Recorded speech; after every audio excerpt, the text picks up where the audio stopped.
Alhamdulillah baik, Bu. Baik, semoga dalam keadaan sehat walafiat tanpa ada kekurangan suatu apapun ya. Amin. Ya, jadi kita lanjut saja. Pada materi minggu lalu saya sudah menerangkan tentang puisi, ya kan? Ya. Lalu saya sudah menjelaskan tentang makna puisi, unsur-unsur puisi, dan struktur fisik puisi, dan juga struktur batin puisi. Lalu saya juga sudah menjelaskan tentang ciri-ciri puisi. Ya, sebelum kita melanjutkan poin materi berikutnya tentang macam-macam puisi lama dan puisi baru, saya akan mengadakan pretest lisan terlebih dahulu. Supaya apa? Walaupun jam ini jam terakhir, kalian harus tetap fokus pada pembelajaran bahasa Indonesia. Baik, Bu. Oke, tapi saya tidak akan menunjuk orangnya ya. Ini langsung menjawab. Jangan panik dan jangan takut. Kalau salah nanti saya akan menjelaskan ulang materi yang akan saya sampaikan. Paham? Ya, minggu lalu saya sudah menjelaskan tentang struktur fisik puisi dan struktur batin dalam puisi.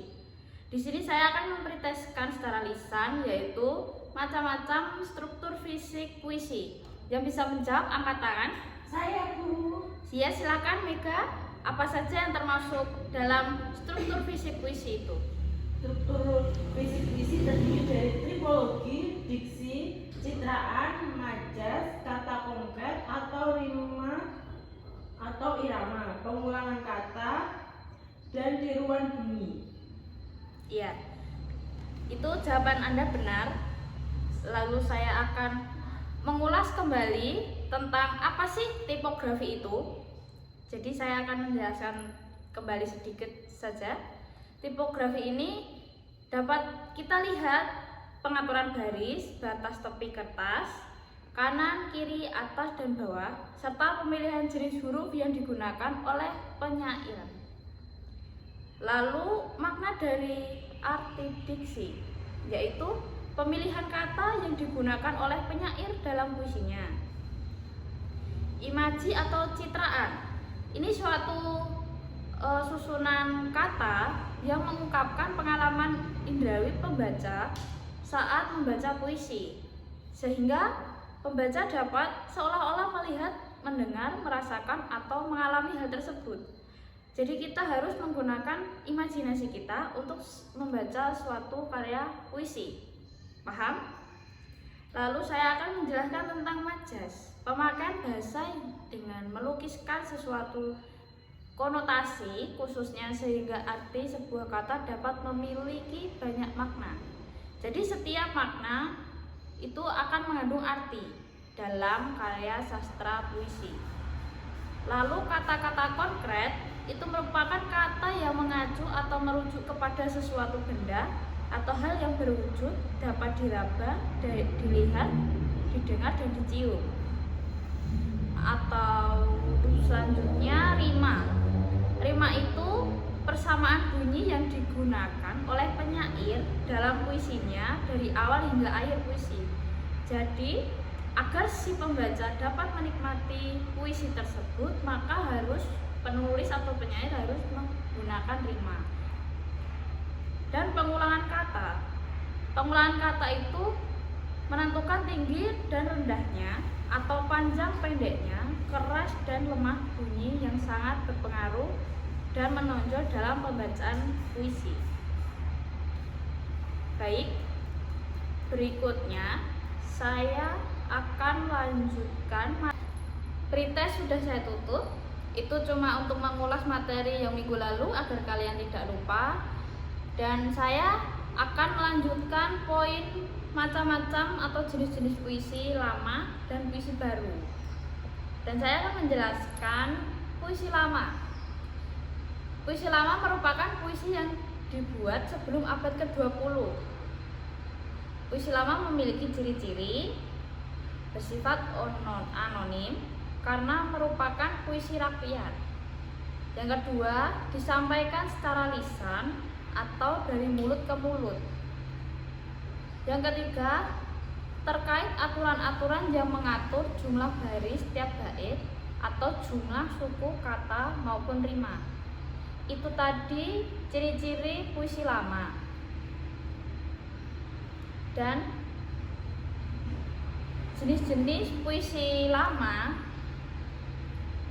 ada beberapa macam, yaitu ada mantra. Mantra merupakan ucapan kata-kata yang dipercaya dapat mendatangkan kekuatan magis yang biasanya diucapkan pada acara tertentu. Seperti contoh, kita mengucapkan mantra untuk menolak ataupun untuk mendatangkan hujan. Jadi itu seperti tradisi pada desa mungkin, atau pada adat istiadat wilayah-wilayah tertentu. Lalu jenis puisi lama yang kedua yaitu pantun. Pantun merupakan puisi lama yang terdiri dari 4 lari dengan rima berakhiran ab-ab. Pantun juga bisa disebut sebagai bahasa sindiran. Pantun dibedakan berdasarkan jenis, yaitu ada pantun anak, pantun teka-teki, pantun orang tua, pantun remaja, dan pantun teka-teki. Lalu ada juga seloka. Seloka yang merupakan pantun berkait yang berasal dari Melayu klasik. Seloka biasanya berisi mengenai pepatah. Lalu ada gurindam. Gurindam merupakan puisi yang terdiri dari 2 bait, yang tiap baitnya terdiri dari 2 baris kalimat dengan rima yang sama. Jadi rimanya tuh kalau dari baris pertama a itu langsung pada 1 bait itu terdiri kan 4 baris. Jadi rimanya sama, jadi a. Lalu Karmina merupakan puisi lama yang berbentuk seperti prosa yang lebih pendek dari pantun. Jadi pantun kilat. Talibun merupakan puisi lama yang berupa pantun yang memiliki lebih dari 4 baris dengan rima ABC. Semisal contoh, itu seperti penggalan puisi yang lebih dari 4 baris. Syair merupakan puisi lama yang terdiri dari 4 baris berakhiran serupa. Dan di sini juga saya akan melanjutkan puisi baru. Puisi baru merupakan puisi yang tidak terkait pada aturan-aturan puisi lama. Ciri-ciri sebagai berikut. Nama penyair jelas dan diketahui. Memiliki bentuk rapi dan simetris.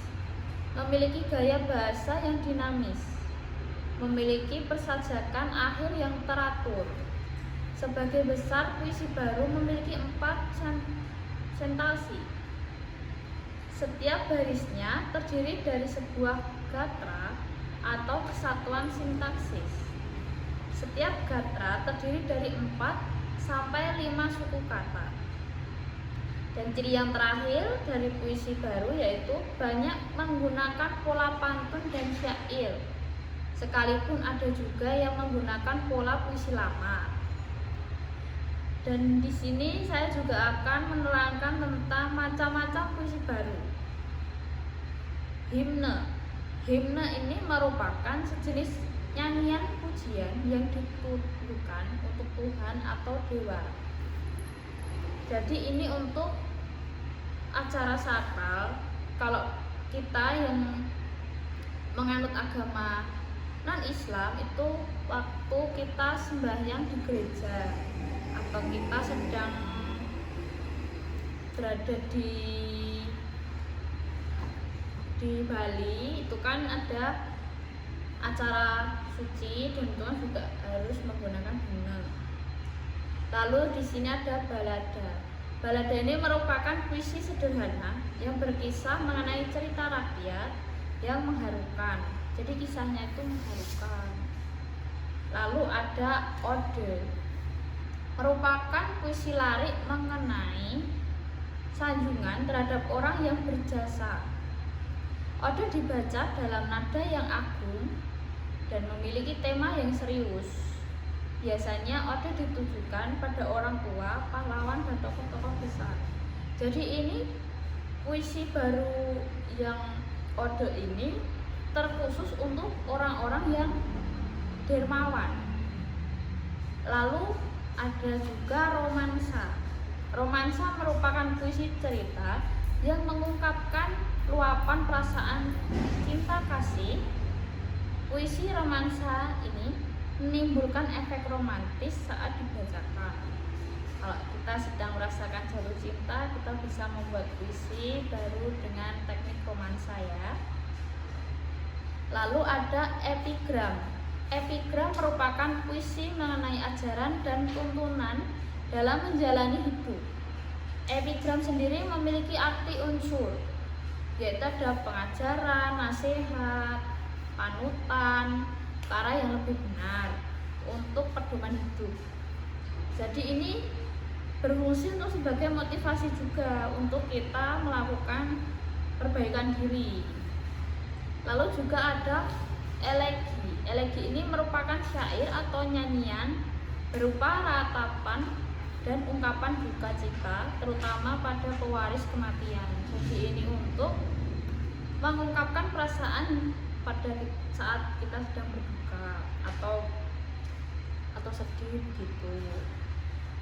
Lalu ada satir.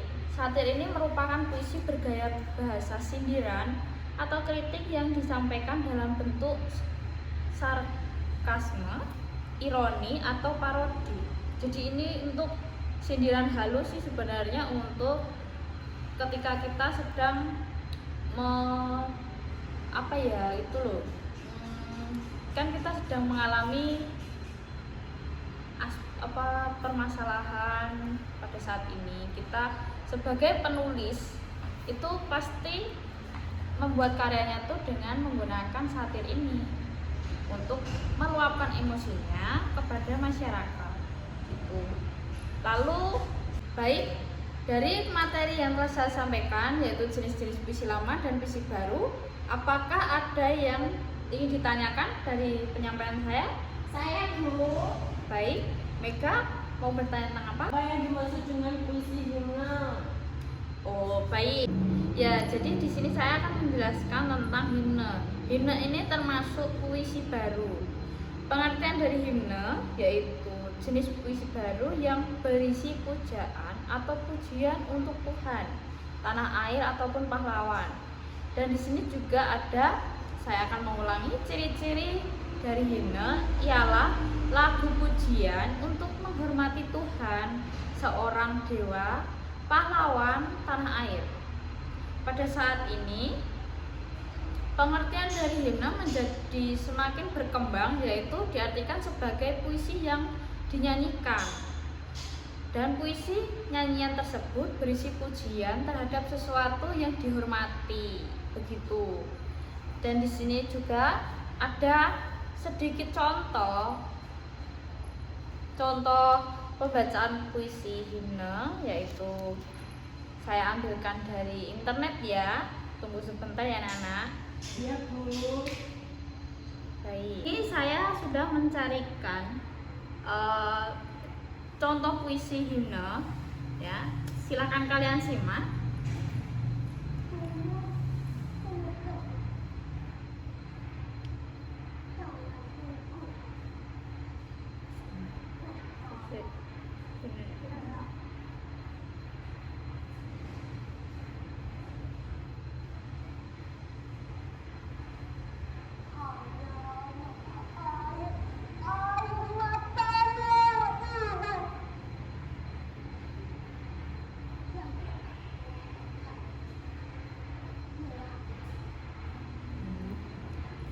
Ya, itu sedikit penggalan saja contoh dari pembacaan puisi himne. Jadi kita seketika membacakan puisi itu harus menggunakan rima, sajak yang baik, dan agar para pendengar terus pada pembacaan puisi kita tuh akan diterima oleh banyak masyarakat. Jadi untuk pertemuan berikutnya kita akan membahas tentang pantun, dan akhir dari pembelajaran ini saya mau memberikan tugas kepada Anda untuk memberikan nilai. Saya mau memberikan tugas kepada siswa, catat ya anak-anak. Tugasnya untuk minggu depan itu membuat sebuah puisi dari beberapa, tadi kan ada beberapa jenis banyak kan, ada puisi lama, ada puisi baru, dan itu kan jenisnya banyak. Kalian bebas memilih jenis-jenis itu, lalu nanti tugas prakteknya kalian harus membacakan di depan kelas dengan intonasi dan rima, gerak, ekspresi, begitu. Minggu depan sudah bisa dimulai. Baik, ada yang kurang jelas untuk mengenai tugas yang setelah saya berikan ini? Sudah, Bu. Baik. Sudah, tidak ada yang menanyakan? Tidak. Lalu saya akan menutup pembelajaran bahasa Indonesia ini pada jam terakhir. Apabila ada kesalahan dalam pengucapan saya, dalam penyampaian materi, mohon dimaafkan. Wabillahi taufiq wal hidayah. Wassalamualaikum warahmatullahi wabarakatuh. Waalaikumsalam.